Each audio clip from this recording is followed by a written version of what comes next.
Afghan man living in Oxfordshire fears his family are in danger of being deported back to the Taliban-run country because of Home Office delays bringing them here. Mohammed Khan was evacuated to the UK in 2021 and given indefinite leave to remain while his family escaped over the border into neighbouring Pakistan. Now, despite Home Office promises to resettle his family here, nearly 3 years on, they're still waiting to be reunited.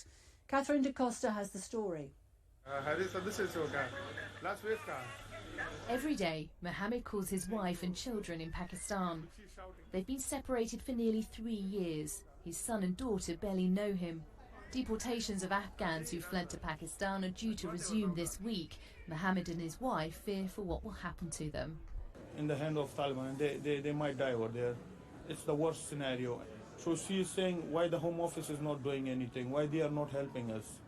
And she's really very hopeless because she's saying that it was the time when we assisted British people and now it's our turn, they are doing nothing. Mohammed's daughter was just a few months old, his son just a year and a half, when the Taliban took control of Afghanistan in August 2021. In the chaotic rush to board evacuation flights, the family became separated. Mohammed, who is eligible for resettlement in the UK, got on a flight. But to avoid the crush, his wife and children fled over the border into Pakistan.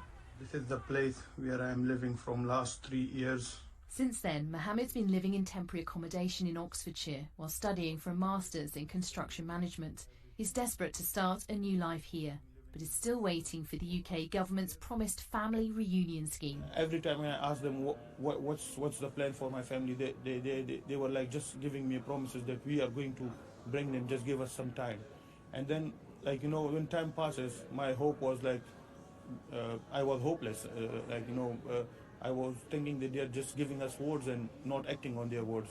Mohammed knows of several other families facing the same situation, although the true number of those affected isn't known. You can imagine it's a nightmare for Mohammed, and we're doing all we can to help him advocate, and the local MP is being very helpful, but ultimately this decision rests with the Home Office.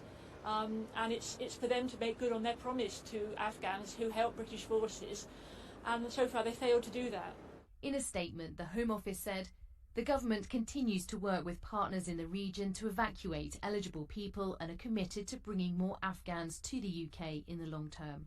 We're committed to establishing a route to allow eligible individuals to refer one spouse or partner and dependent children to join them in the UK.